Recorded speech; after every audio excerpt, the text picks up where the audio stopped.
Hi friends, Dr. Nancy Trimboli here, putting the power and knowledge of your health back in your hands. So you've been prescribed Prilosec or Nexium or something like that for gastric or acid indigestion. I'm going to tell you that's one of the worst things you can do is to take that medication. I'm going to tell you that the problem may be not that you have too much acid, but you actually don't have enough. This is what can happen. Acid is in our stomach to digest food. The acid in our stomach breaks down the food, and then the food passes from the stomach to the small intestine. There is what I call a door between the stomach and the small intestine. That door is opened when the pH of your stomach is at a certain level. And with the acid, it is a very high level. So the acid allows the door to open. If there is not enough acid, that door will not open. The food just sits in your stomach and feels like a brick. If you have this when you eat, or shortly, very shortly after you eat, this is your problem. So the food does not pass through into the small intestine. It sits in your stomach. Because there's not enough acid, it starts to ferment. Probably what is happening with you is you have a Candida overgrowth in your gut that has migrated up to your stomach.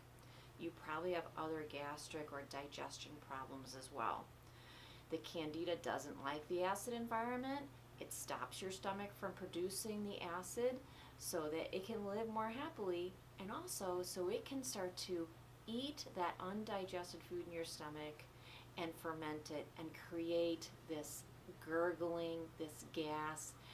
And because the food is just sitting there and there is some acid still there, that's what regurgitates up into your throat. That's your acid indigestion. That's your heartburn.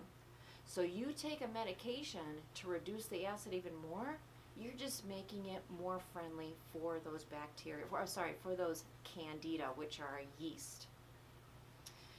The other thing also, and your medical doctor probably doesn't tell you this, is that Nexium and Prilosec should never be used longer than 2 weeks at a time because it's going to make the problem worse. So here's what you do. You go to the health food store, you get hydrochloric acid, HCl for short. The instructions on using it are in this book. This is a huge book. I call it my Bible of nutritional healthcare. Great book for you to have at home. You get the HCl. It doesn't cost a lot, probably $10 or so. And at your next big meal, you take one of the capsules. And if you don't feel the burning of that HCl, that hydrochloric acid in your throat, the next meal you take 2. You space these out throughout your meal. You can work up to 7 capsules in a meal. What this will do is it will help you digest because it gives you the acid that you need. And because the yeast does not like the acid, it starts to kill off the yeast. So it has a twofold benefit. You're helping yourself digest, and you're getting rid of the yeast in the stomach. Very important. So if you're interested in more information, look it up in this book. It's in one of the early chapters on digestion. So bye for now, putting the power and knowledge of your health back in your hands.